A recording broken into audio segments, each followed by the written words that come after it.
नमस्कार दोस्तों। आज फिर से एक नए वीडियो के साथ। कर्ण कौन थे? कर्ण के जन्म से लेकर मृत्यु तक उसके जीवन का आइए सुनाते हैं। कर्ण महाभारत महाकाव्यों के महानायक है। वेद व्यास द्वारा रचित महाभारत कर्ण और पांडवों के जीवन पर केंद्रित है। जीवन अनंत विचारजनक है। कर्ण महाभारत के सर्वश्रेष्ठ धनुर्धारियों में से एक थे। कर्ण 6 पांडवों में से सबसे बड़े भाई थे। भगवान परशुराम ने स्वयं कर्ण की श्रेष्ठता को स्वीकार किया था। कर्ण की वास्तविक माँ कुंती थी और कर्ण और उनके 6 भाइयों के धर्मपिता महाराज पांडु थे। कर्ण के वास्तविक पिता भगवान सूर्य थे। कर्ण का जन्म पांडु और कुंती के विवाह के पहले हुआ था। कर्ण दुर्योधन का सबसे अच्छा मित्र था और महाभारत के युद्ध में वो अपने भाइयों के विरुद्ध लड़ा। कर्ण को एक आदर्श दानवीर माना जाता है क्योंकि कर्ण ने कभी भी किसी मांगने वाले को दान से कुछ भी देने से कभी भी मना नहीं किया, भले ही इसके परिणाम स्वरूप उसके अपने ही प्राण संकट में क्यों न पड़ गए हो।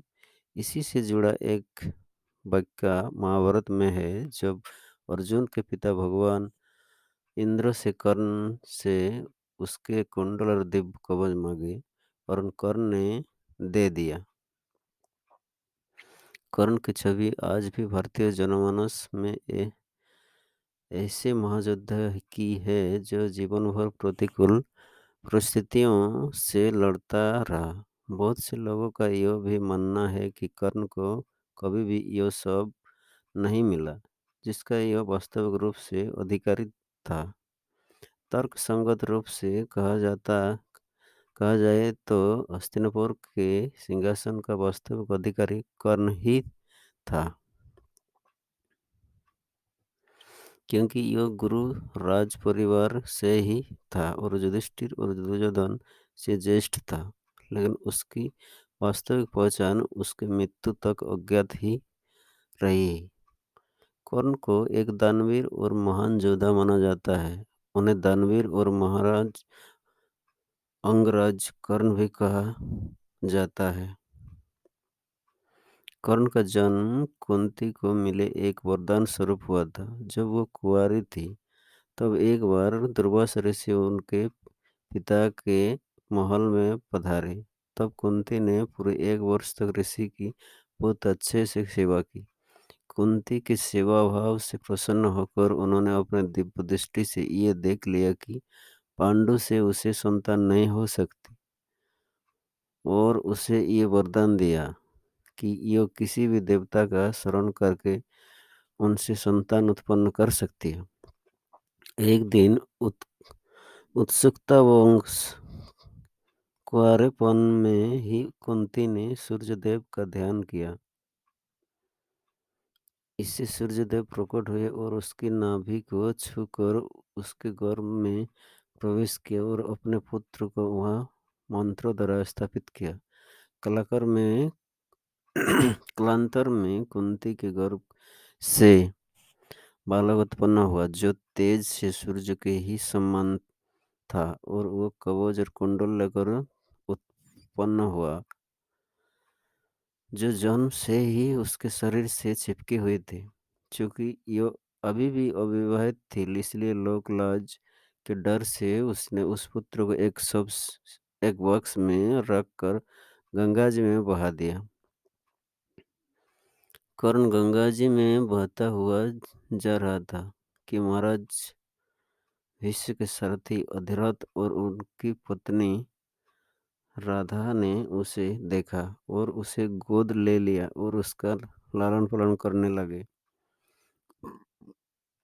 उन्होंने उसे वासुसेन नाम दिया। अपनी पालनकर्ता माता के नाम पर कर्ण को राधे के नाम से भी जाना जाता है।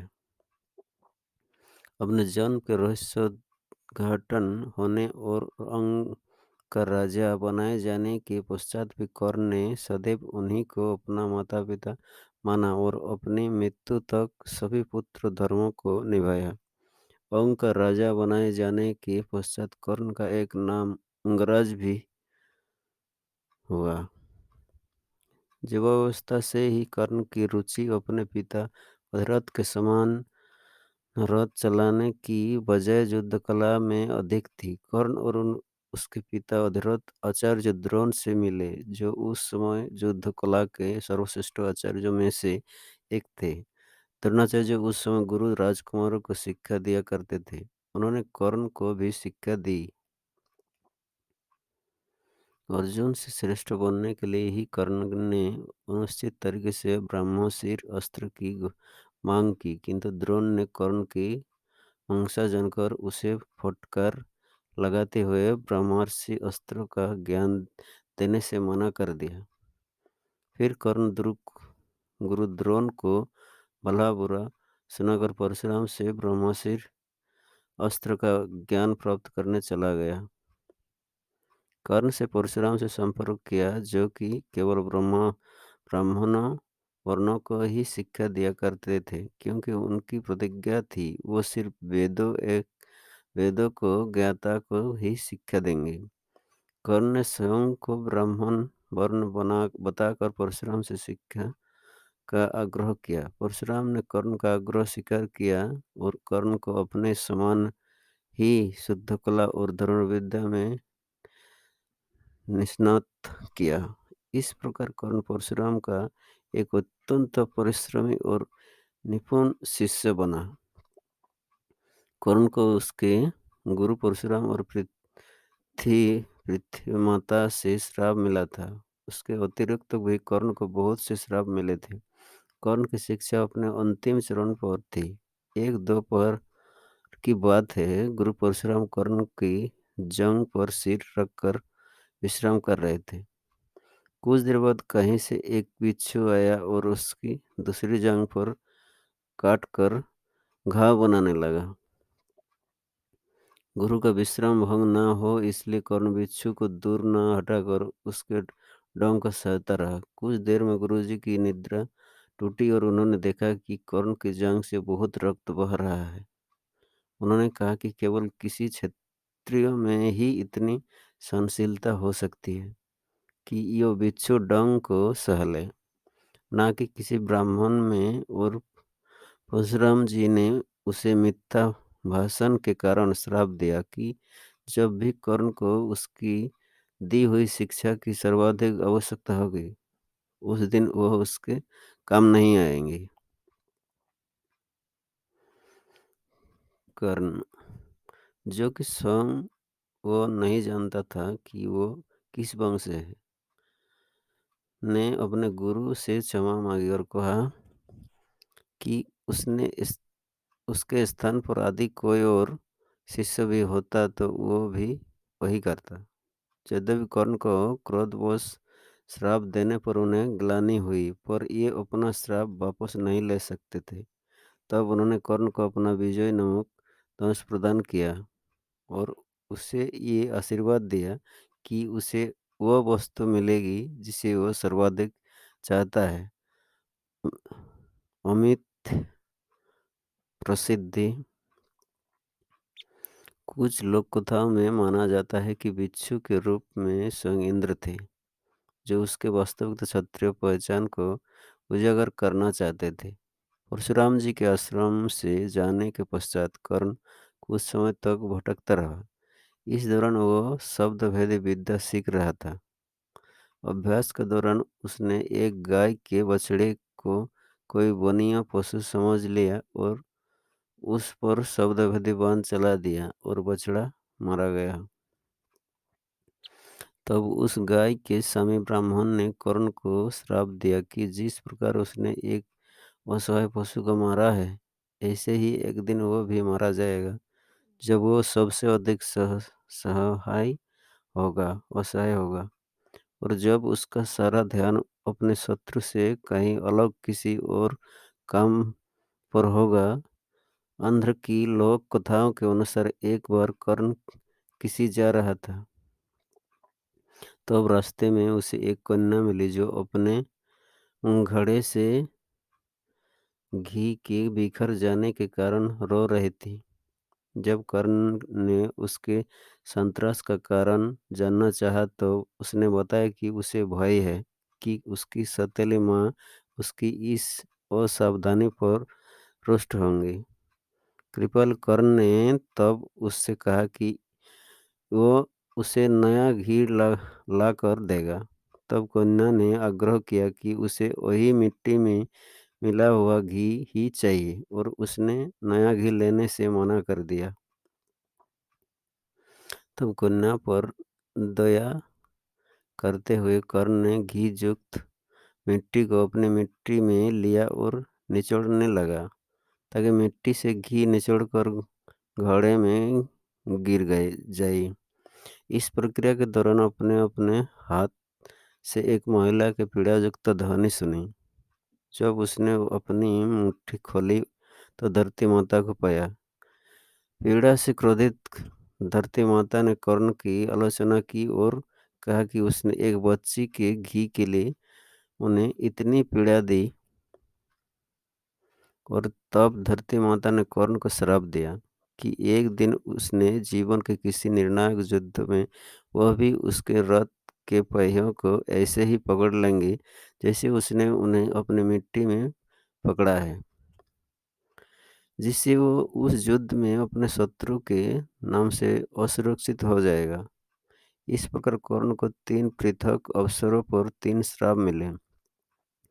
दुर्भाग्य से ये तीनों ही श्राप कुरुक्षेत्र के निर्णायक युद्ध में फलीभूत हुई।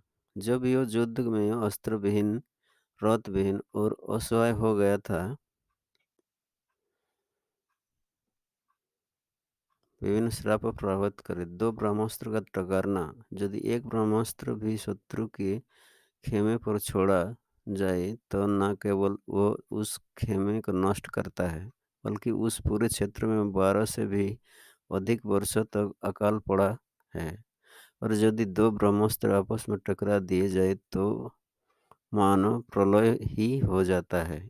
इससे समस्त पृथ्वी का विनाश हो जाएगा और इस प्रकार एक अन्य भूमंडल और समस्त जीवनधारियों की रचना करनी पड़ेगी।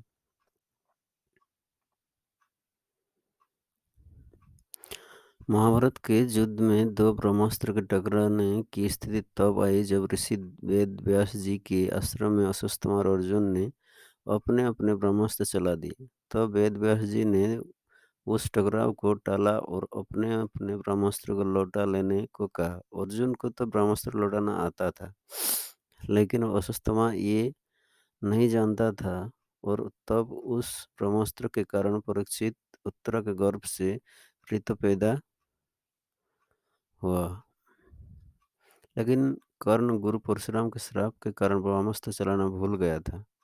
नहीं तो यह युद्ध में अर्जुन का वध करने के लिए अवश्य ही अपना ब्रह्मास्त्र चलाता और अर्जुन भी अपने बचाव के लिए अपना ब्रह्मास्त्र चलाता और पूरी पृथ्वी का विनाश हो जाता।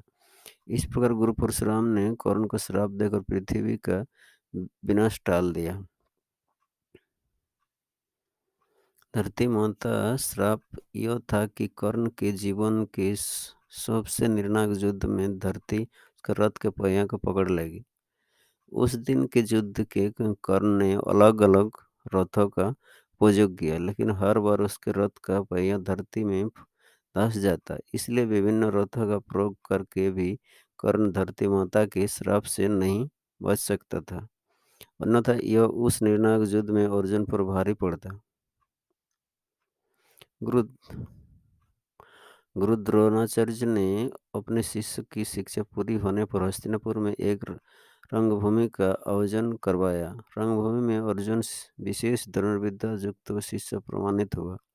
तभी कर्ण रंगभूमि में आया और अर्जुन द्वारा किए गए कर्तव्यों को पार करके उसे दंड युद्ध के लिए ललकारा। तब कृपाचार्य जी ने कर्ण के दंड युद्ध को अस्वीकार कर दिया और उससे उसके वंश पर साम्राज्य के विषय में पूछा, क्योंकि द्वंद्व युद्ध के नियमों के अनुसार केवल एक राजकुमार ही अर्जुन को, जो हस्तिनापुर का राजकुमार था, द्वंद्व युद्ध के लिए ललकार सकता था। तब कौरवों में सबसे ज्येष्ठ दुर्योधन ने कर्ण को अंगदेश का राजा घोषित किया, जिससे वो अर्जुन से द्वंद्व युद्ध के योग्य हो जाए। जब कर्ण ने दुर्योधन से पूछा कि यो उससे इसके बदले में क्या चाहता है, तब दुर्योधन ने कहा कि वो केवल ये चाहता है कि कर्ण उसका मित्र बन जाए। इस घटना के बाद महाभारत के कुछ मुख्य संबंध स्थापित हुए, जैसे दुर्योधन और कर्ण के बीच सुदृढ़ संबंध बनने, कर्ण और अर्जुन के बीच तीव्र प्रतिद्वंदिता और पांडवों तथा कर्ण के बीच वैमनस्य। कर्ण दुर्योधन का एक निष्ठावान और सच्चा मित्र था। यद्यपि यह बाद में दुर्योधन को प्रसन्न करने के लिए दूत क्रीड़ा में भागीदारी था करता है, लेकिन यह आरंभ से ही इसके विरुद्ध था। कर्ण शकुनि को पसंद नहीं करता था और सदैव दुर्योधन को वही परामर्श देता है कि यह अपने शत्रु को परास्त करने के लिए अपने युद्ध कौशल और बाहुबल का प्रयोग करे ना कि कुटिल चालों का। जब लक्षागृह में पांडवों को मारने का प्रयास विफल हो जाता है, तब कर्ण दुर्योधन को उसकी कायरता कायरता के लिए डांटता है और कहता है कि कायरों की सभी चालें विफल ही होती है, और उसे समझाता है कि उसे एक योद्धा के समान कार्य करना चाहिए और उसे जो कुछ भी प्राप्त करना है उसे अपने वीरता द्वारा प्राप्त करे। चित्रांगद की राजकुमारी से विवाह करने में भी कर्ण ने दुर्योधन की सहायता की थी। अपने स्वयंवर में उसने दुर्योधन को अस्वीकार कर दिया और तब दुर्योधन उसे बलपूर्वक उठाकर ले गया। तब वहाँ उपस्थित अन्य राजाओं ने उसका पीछा किया, लेकिन कर्ण ने अकेले ही उन सब को परास्त किया। परास्त राजा के जरासंध, शिशुपाल, दंतवक्र, शल्य और रुक्मिणी इत्यादि थे। कर्ण की प्रशंसा स्वरूप जरासंध ने कर्ण को मगध का एक भाग दे दिया। भीम ने बाद में श्री कृष्ण की सहायता से जरासंध को परास्त किया, लेकिन उससे बहुत पहले कर्ण ने उसे अकेले ही परास्त किया था।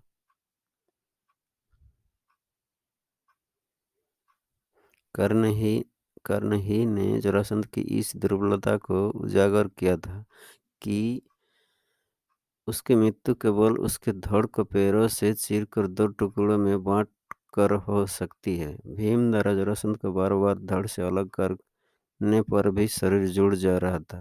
तभी श्री कृष्ण के कहने पर भीम ने शरीर के दो हिस्सों को अलग अलग दिशा में फेंक दिया।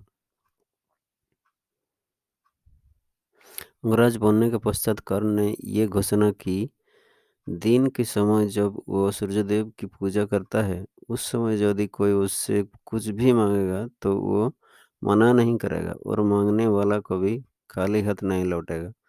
कर्ण की इसी दानवीरता का महाभारत के युद्ध में इंद्र और माता कुंती ने लाभ उठाया। महाभारत के युद्ध के बीच में कर्ण के सेनापति बनने से एक दिन पूर्व इंद्र ने कर्ण से साधु के वेश में इससे उसके कवच कुंडल मांग ली, क्योंकि यदि ये कवच कुंडल कर्ण के ही पास रहते तो उसे युद्ध में परास्त कर पाना असंभव था। और इंद्र ने अपने पुत्र अर्जुन की सुरक्षा को ध्यान में रखते हुए कर्ण से इतनी बड़ी भिक्षा मांग ली। लेकिन दानवीर कर्ण ने साधु वेश में देवराज इंद्र को भी मना नहीं किया और इंद्र द्वारा कुछ भी वरदान मांग लेने पर देने के आश्वासन पर भी इंद्र से ये कहते हुए कि देने के पश्चात कुछ मांग लेना दान की गरिमा के विरुद्ध है, कुछ नहीं मांगा। इसी प्रकार माता कुंती को भी दानवीर कर्ण द्वारा यह वचन दिया गया कि इस महायुद्ध में उनके 5 पुत्र अवश्य जीवित रहेंगे और यह अर्जुन के अतिरिक्त और किसी पांडव का वध नहीं करेगा।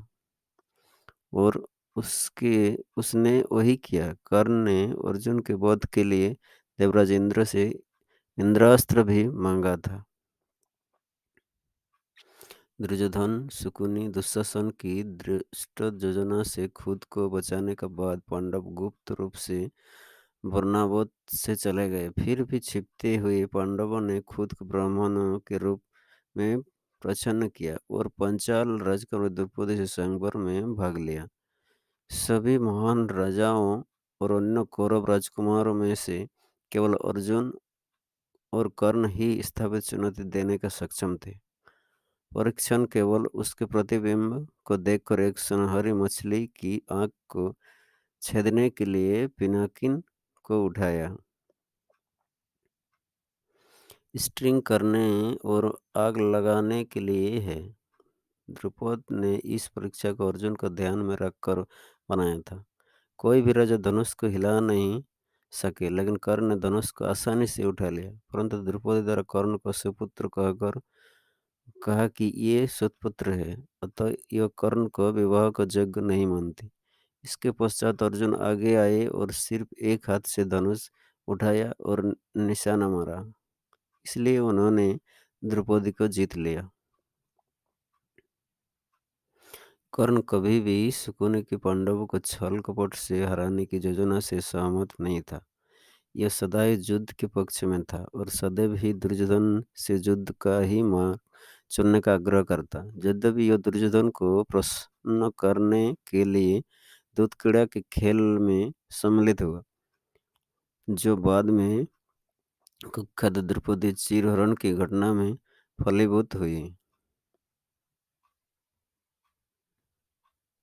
जब शकुनि छल कपट द्वारा दूतक्रीड़ा में युधिष्ठिर से सब कुछ जीत गया, तो पांडवों की पटरानी द्रौपदी को दुशासन द्वारा घसीट कर राज्यसभा में लाया गया और कर्ण के उकसाने पर दुर्योधन और उसके भाइयों ने द्रौपदी के वस्त्र हरण का प्रयास किया। कर्ण दुर्योधन के बहुत अच्छे मित्र थे, मगर द्रौपदी के चीरहरण के समय कर्ण ने द्रौपदी का अपमान करते में बिल्कुल साथ नहीं दिया, बल्कि उसका विरोध करते हुए कहा, स्त्रीमार की कुल वधू या किसी भी स्त्री के साथ ऐसा करना पाप है। उसी स्थान पर भीम द्वारा यह प्रतिज्ञा ली जाती है कि यह अकेले ही युद्ध में दुर्योधन और उसके सभी भाइयों का वध करेगा, और फिर अर्जुन कर्ण का वध करने की प्रतिज्ञा लेता है, क्योंकि कर्ण दुर्योधन के पक्ष में थे। पांडव के वनवास के दौरान कर्ण दुर्योधन को पृथ्वी का सम्राट बनाने का कार्य अपने हाथों में लेता है। कर्ण द्वारा देश भर में सैन्य अभियान छेड़े गए और उसने राजाओं को परास्त कर उनसे ये वचन लिए कि वो हस्तिनापुर महाराज दुर्योधन के प्रति निष्ठावान रहेंगे, अन्यथा युद्ध में मारे जाएंगे। कर्ण सभी लड़ाइयों में सफल रहा। महाभारत में वर्णन किया गया है कि अपने सैन्य अभियानों में कर्ण ने कोई युद्ध छेड़े और असंख्य राज्यों और साम्राज्य को अज्ञात पालन के लिए विवश कर दिया, जिनमें से कंबोज, शक, कैक्य, अवंती, गंधार, मद्र, त्रिगत, तंगन, पंचाल, विदेश, सहस्र, अंगभंग, निषद, कलिंग, वत्स, अस्मक, ऋषिक और बहुत से अन्य, जिनमें अम, म्लेच्छ और वनवासी लोग भी हैं। दुर्योधन के साथ शांति वार्ता के विफल होने के पश्चात श्री कृष्ण कर्ण के पास जाते हैं, जो दुर्योधन का सर्वश्रेष्ठ योद्धा है। वो कर्ण का वास्तविक परिचय उसे बताते हैं कि वह सर्वश्रेष्ठ ज्येष्ठ पांडव है और उसे पांडवों की ओर आने का परामर्श देते हैं। कृष्ण यह विश्वास दिलाता है कि चूंकि यह सबसे ज्येष्ठ पांडव है, इसलिए युधिष्ठिर उसके लिए राज सिंहासन छोड़ देंगे और वो एक चक्रवर्ती सम्राट बनेगा। पर कर्ण इस सब के बाद भी पांडव पक्ष में युद्ध करने से मना कर देता है, क्योंकि वो अपने आप को दुर्योधन का ऋणी समझता था और उसे ये वचन दे चुका था कि वो मरते दम तक दुर्योधन के पक्ष में ही युद्ध करेगा। यह कृष्ण को यह भी कहता है कि जब तक ये पांडवों के पक्ष में है, जो कि सत्य के पक्ष में है, तब तक उसकी हार भी निश्चित है। तब कृष्ण कुछ उदास हो जाते हैं, लेकिन कर्ण की निष्ठा और मित्रता की प्रशंसा करते हैं और उसका यह निर्णय स्वीकार करते हैं और उसे ये वचन देते हैं कि उसकी मृत्यु तय वो उसकी वास्तविकता पहचान गुप्त रखेंगे। कवच कुंडल की क्षति ये प्रकरण मिलावटी है। इसको आक्रांत ने मिलाया है। जब महाभारत का युद्ध निकट था, तब माता कुंती कर्ण से भेंट करने गई और उसे उनकी वास्तविक पहचान का ज्ञान कराया। यह उसे बताती है कि यह उनका पुत्र है और ज्येष्ठ पांडव है। यह उसे कहती है कि यह स्वयं को कौन्तेय कहे न कि राधे। और तब कर्ण उत्तर देता है कि यो चाहता है कि सारा संसार उसे राधे के नाम से जाने जाने ना कि कंतेय नाम से। कुंती उसे कहती है कि यह पांडव की ओर हो जाए और वो उसे राजा बनाए। तब कर्ण कहता है कि बहुत वर्ष पूर्व उस रंगभूमि में आदि यदि उन्होंने उसे कंते कहा होता तो आज स्थिति बहुत भिन्न होती। पर अब किसी भी परिवर्तन के लिए बहुत देर हो चुकी है और अब यह संभव नहीं है। यह आगे कहता है कि दुर्योधन उसका मित्र है और उस पर बहुत विश्वास करता है और यह उसे विश्वास को धोखा नहीं दे सकता। लेकिन यह माता कुंती को ये वचन देता है कि वह अर्जुन के अतिरिक्त किसी और पांडव का वध नहीं करेगा। कर्ण और अर्जुन दोनों ने ही एक दूसरे का वध करने का प्रण लिया होता है और इसलिए दोनों में से किसी एक की मृत्यु तो निश्चित है। वो कहता है कि उनके कोई भी 5 पुत्र जीवित रहेंगे, 4 अन्य पांडव और उसमें या अर्जुन में से कोई एक। कर्ण अपनी माता से निवेदन करता है कि ये उनके संबंध और उसके जन्म की बात को उसके मृत्यु तक रहस्य रखें। कुंती कर्ण से एक और वचन मांगती है कि वो नागास्त्र का उपयोग केवल एक बार करे। कर्ण यह वचन भी कुंती को देता है। परिणाम स्वरूप बाद में कुरुक्षेत्र के युद्ध में कर्ण एक बार से अधिक नागास्त्र का प्रयोग नहीं कर पाता। महाभारत का युद्ध आरंभ होने से पूर्व भीष्म ने, जो कौरव सेना के प्रधान सेनापति थे, कर्ण को अपने नेतृत्व में युद्ध क्षेत्र में भागीदारी करने से मना कर दिया। यद्यपि दुर्योधन उनसे निवेदन करता है, लेकिन ये नहीं मानते और फिर कर्ण 10वें दिन उनके घायल होने के पश्चात 11वें दिन ही युद्ध में आ पाता है। 13वें दिन के युद्ध में कौरव सेना के प्रधान सेनापति गुरु द्रोणाचार्य द्वारा युधिष्ठिर को बंदी बनाने के लिए चक्रव्यूह पद्मव्यूह की रचना की गई। पांडव पक्ष में केवल कृष्ण और अर्जुन ही चक्रव्यूह भेदन जानते थे, लेकिन उस दिन उन्हें त्रिगर्त नरेश बंधु युद्ध करते करते चक्रव्यूह स्थल से बहुत दूर ले गए। त्रिगर्त दुर्योधन के शासनाधीन एक राज्य था। अर्जुन पुत्र अभिमन्यु को चक्रव्यूह में केवल प्रवेश करना आता था, उसे निकलना नहीं, जिसे उसने तब सुना था जब वो अपनी माता के गर्भ में था और उसके पिता अर्जुन उसकी माता को यह विधि समझा रहे थे और बीच में ही उन्हें नींद आ गई। लेकिन जैसे अभिमन्यु ने चक्र में प्रवेश किया, सिंधु नरेश जरासंध ने प्रवेश मार्ग रोक दिया और अन्य पांडवों को भीतर प्रवेश नहीं करने दिया। तब चक्रव्यूह में अभिमन्यु अकेला पड़ गया। अकेला होने पर भी वो वीरता से लड़ा और उसने अकेले ही कौरव सेना के बड़े बड़े योद्धाओं का परास्त किया। कर्ण दुर्योधन ने गुरु द्रोण के निर्देशानुसार अभिमन्यु का वध करने का निर्णय लिया। कर्ण ने बाण चलाकर अभिमन्यु का धनुष और रथ का एक पहिया तोड़ दिया, जिससे वह भूमि पर गिर पड़ा और अन्य कौरवों ने उस पर आक्रमण कर दिया। इस युद्ध में अभिमन्यु मारा गया। युद्ध समाप्ति पर जब अर्जुन को ये पता लगता है कि अभिमन्यु के मारे जाने में जयद्रथ का सबसे बड़ा हाथ था, तो वो प्रतिज्ञा लेता है कि अगले दिन का सूर्यास्त होने से पूर्व वो जयद्रथ का वध कर देगा, अन्यथा अग्नि समाधि ले लेगा।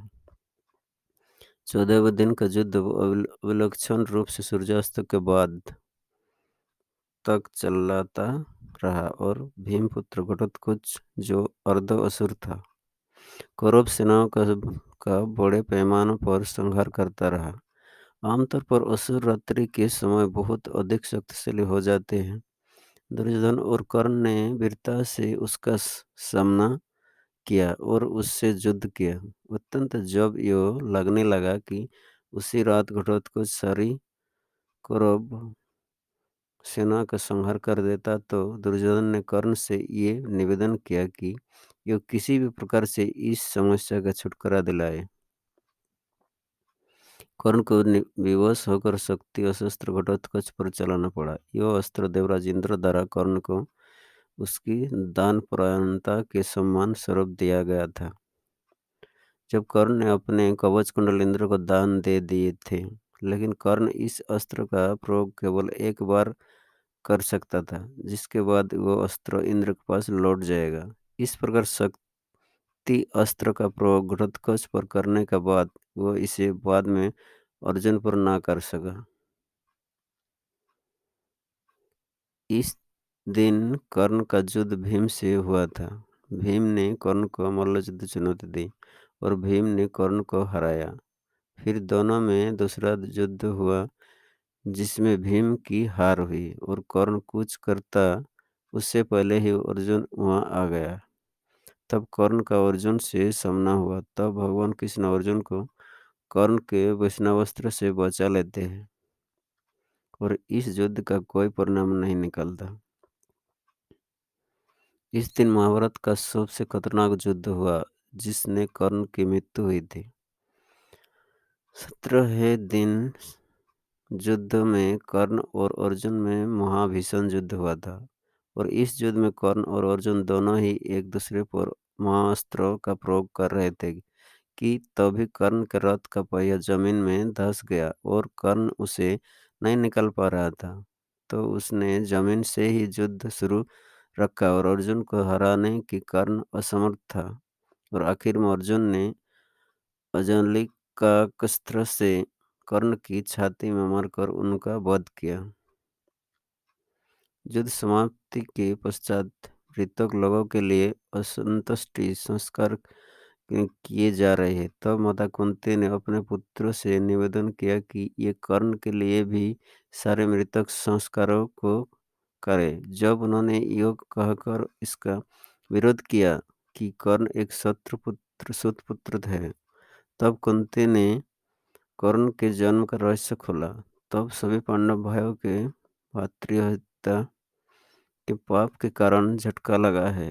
युधिष्ठिर विशेष रूप से अपनी माता पर रुष्ट होते हैं और उन्हें और समस्त नारी जाति को ये श्राप देते हैं कि उस समय के बाद ये स्त्रियां किसी भी भेद को छुपा नहीं पाएंगी। युधिष्ठिर और दुर्योधन दोनों कर्ण का अंतिम संस्कार करना चाहते थे। युधिष्ठिर का दावा यह था कि चूंकि ये कर्ण की कनिष्ठ भ्राता है, इसलिए यह अधिकार उनका है। दुर्योधन का दावा यह था कि युधिष्ठिर और अन्य पांडवों ने कर्ण के साथ कभी भी भ्रातृव्रत व्यवहार नहीं किया, इसलिए अब इस अधिकार को जताने का कोई औचित्य नहीं है। तब श्री कृष्ण मध्यस्थता करते हैं और युधिष्ठिर को यह समझाते हैं कि दुर्योधन की मित्रता का बंधन अधिक सुदृढ़ है, इसलिए दुर्योधन को कर्ण का अंतिम संस्कार करने दिया जाए। जब 18 दिन का युद्ध समाप्त हो गया है, तो श्री कृष्ण अर्जुन को उसके रथ से नीचे उतर जाने के लिए कहते हैं। जब अर्जुन उतर जाता है, तो ये उसे कुछ दूरी पर ले जाते हैं। तब ये हनुमान जी को रथ से ध्वज से उतर जाने का संकेत करते हैं। जैसे ही श्री हनुमान उस रथ से उतरते हैं, अर्जुन के रथ के अश्व जीवित ही भस्म हो जाते हैं और रथ में विस्फोट हो जाता है। यो देखकर अर्जुन दहल उठता है। तब श्री कृष्ण उसे बताते हैं कि कर्ण के घातक अस्त्रों के कारण अर्जुन के रथ में यो विस्फोट हुआ है। यो अब तक इसलिए सुरक्षित था क्योंकि उस पर स्वयं उसकी कृपा थी और श्री हनुमान की शक्ति थी, जो रथ अब तक इन विनाशकारी अस्त्रों के प्रभाव को सहन किए हुए था। आज भी लाखों हिंदुओं के लिए कर्ण एक ऐसा योद्धा है जो जीवन भर दुखद जीवन जीता रहा।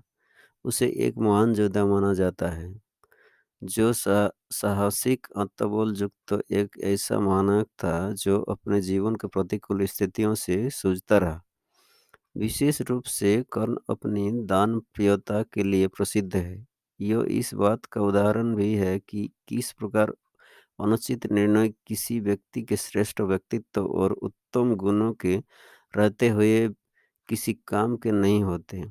कर्ण को कभी भी यह नहीं मिला जिसका वह अधिकार था, पर उसने कभी भी प्रयास करना नहीं छोड़ा। भीष्म और भगवान कृष्ण सहित कर्ण के समकालीनों ने यह स्वीकार किया है कि कर्ण एक पुण्यात्मा है, जो बहुत विरले ही मानव जाति में प्रकट होते हैं। यह संघर्षरत मानवता के लिए एक आदर्श है कि मानव जाति कभी भी हार ना मानने और प्रयासरत रहे। कर्ण और अर्जुन में बहुत सी समानताएं हैं। दोनों ही अपने समक्ष के सर्वश्रेष्ठ धनुर्धर थे। दोनों ने ही द्रौपदी का हाथ जीतने के लिए प्रतियोगिता में भागीदारी की और दोनों को अपने भाइयों के विरुद्ध युद्ध में लड़ना पड़ा। एक और गहरा संयोजन योग कि दोनों ही कौरवों से निकटता से जुड़े हुए थे। कर्ण मित्रतावत और अर्जुन रक्तरत। उनके निर्णय और तदनुरूप इसके उन पर और उनके परिवार पर पड़ने वाले परिणामों पर इस बात के लिए बल दिया जाता है कि अपने कर्तव्य का पालन करने का क्या महत्व है। जैसे कि भगवत गीता में भगवान श्री कृष्ण द्वारा बताया गया है। दुर्योधन के प्रति कर्ण ने स्नेह के कारण यद्यपि अनिच्छुक रूप से उसने अपने प्रिय मित्र दुर्योधन के पांडवों के प्रति कर्ण ने संग ना चाहते हुए भी दुर्योधन ने कुकर्म में उसका साथ दिया। कर्ण को पांडवों के प्रति दुर्योधन की दुर्भावनापूर्ण योजनाओं का ज्ञान था।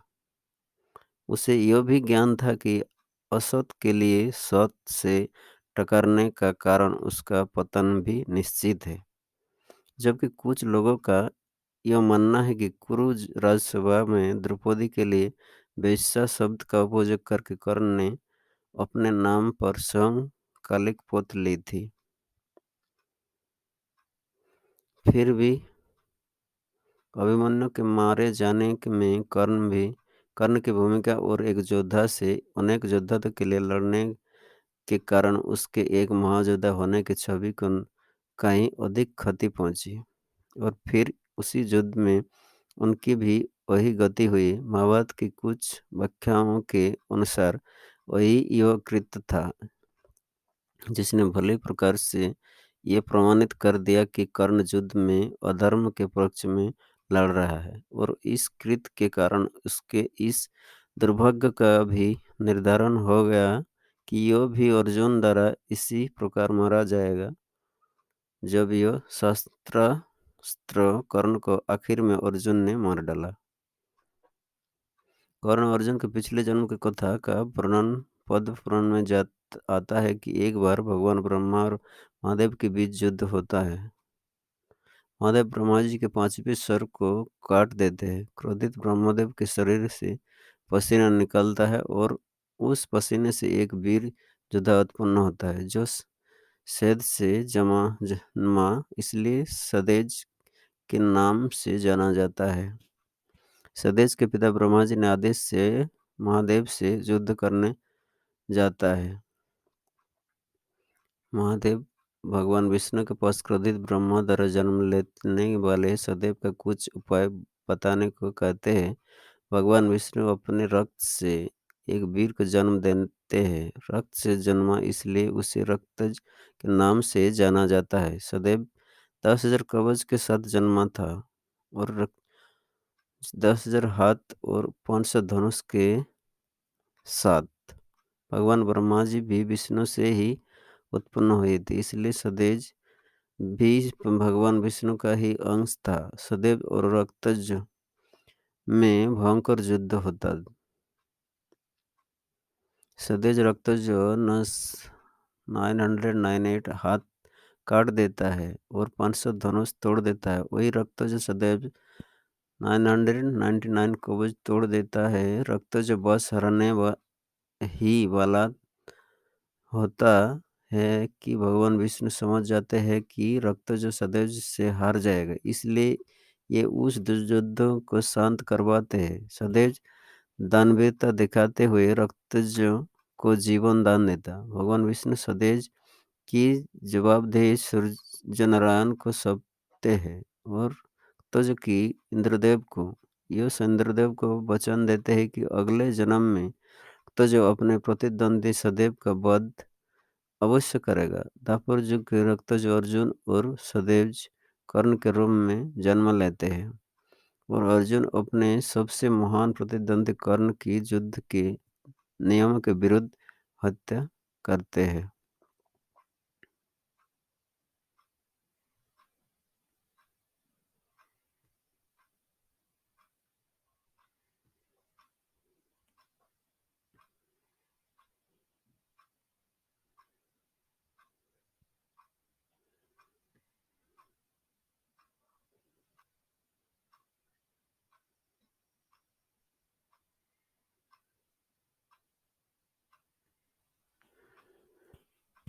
कर्ण की मृत्यु के कारण कुछ कारण है जो खुद जानता था। कर्ण की मृत्यु का सर्वप्रथम कारण तो स्वयं ऋषि दुर्वासा ही है। कुंती को वरदान देते समय कि यो किसी भी देव का आह्वान करके उसने संतान प्राप्त कर सकती है। इस वरदान के परिणाम के बारे में नहीं बताया, इसलिए कुंती उत्सुकतावश सूर्यदेव का आह्वान करती है और यह ध्यान नहीं रखती कि विवाह पूर्व इसके क्या परिणाम हो सकते हैं और वरदान स्वरूप सूर्यदेव कुंती को एक पुत्र देते हैं। मोह से कुंती इस शिशु को गंगा जी में बहा देती है। तब कर्ण महाराज धृतराष्ट्र के सारथी अधिरथ उनके पुत्र नर्मदा को मिलता है। ये उसका लालन पालन करते हैं और इस प्रकार कर्ण के क्षत्रिय पहचान निषेध कर दी जाती है। कर्ण न कि युधिष्ठिर या दुर्योधन का हस्तिनापुर के सिंहासन का वास्तविक अधिकार था, लेकिन यह कभी हो न सका क्योंकि उसका जन्म और पहचान गुप्त रखे गए। दूसरा देवराज इंद्र, जिन्होंने भिक्षु के रूप में कर्ण की क्षत्रिय पहचान उसके गुरु के सामने ला दी और अपनी पहचान के संबंध में अपने गुरु से मिथ्या भाषण के कारण, जिसके लिए कर्ण स्वयं दोषी नहीं था क्योंकि उसे स्वयं अपनी पहचान का ज्ञान नहीं था, उसके गुरु ने उसे सही समय पर उसका शस्त्र ज्ञान भूल जाने का श्राप दे दिया। तीसरा, गाय वाले ब्राह्मण का श्राप कि जिस प्रकार उसने एक असहाय और निर्दोष पशु को मारा है, उसी प्रकार यह भी तब मारा जाएगा जब यह सर्वाधिक असहाय होगा और उसका ध्यान अपने शत्रु से अलग किसी अन्य वस्तु पर होगा। इसी श्राप के कारण अर्जुन उसे तब मारता है जब उसे रथ का पहिया धरती में धंस जाता है और उसका ध्यान अपने रथ से पहियों को निकालने में लगा होता है। चौथा प्रॉब्लम है धरती माता श्राप की यह नियम समय पर उसके रथ के पहियों को खा जाती और यह अपने शत्रु के सामने सर्वाधिक विवश हो जाएगा। नेक्स्ट, भिक्षुक के वेश में देवराज इंद्र को कर्ण द्वारा अपने लोक प्रसिद्ध दान प्रियता के कारण अपने शरीर पर चिपके कवच कुंडल दान में दे देना। 6 नंबर पे शक्ति शास्त्र का घटोत्कच पर चलाना, जिसके कारण वह वचन सर दूसरी बार इस अस्त्र का उपयोग नहीं कर सकता था। 7वां माता कुंती को दिए को 2 वचन। 8वां है महाराज और कर्ण के सारथी पांडवों के मामा शल्य जिन्होंने 17वें दिन के युद्ध में अर्जुन की युद्ध कला की प्रशंसा करके कर्ण का मनोबल गिरा दिया। 9वां दिन है 9वां उसका मतलब ये है, युद्ध के कुछ दिन पूर्व जब कर्ण का यो ज्ञात होता है कि पांडव उसके भाई है, तो उसके प्रति उसकी सारी दुर्भावना समाप्त हो गई। पर दुर्योधनों के प्रति निष्ठ होने के कारण यो पांडवों अर्थात अपने भाइयों के विरुद्ध लड़ा। जबकि कर्ण की मृत्यु होने तक पांडवों को यो नहीं पता था कि कर्ण उनका ज्येष्ठ भाई है। 10वां श्राप है द्रौपदी का अपमान करना, द्रौपदी का वेश्या कहना। 11वां श्राप है श्री कृष्ण द्वारा अर्जुन को यो आदेश देना कि यो कर्ण का वध करने जबकि यो अपने रथ के धसे पहिया को निकाल रहा होता है। 12वां श्राप है भीष्म पितामह क्योंकि उन्होंने अपने स्नापतित्व में कर्ण को लड़ते की आज्ञा नहीं दी। थैंक यू दोस्तों। आशा करता हूँ ये गाना अच्छा लगा होगा। धन्यवाद।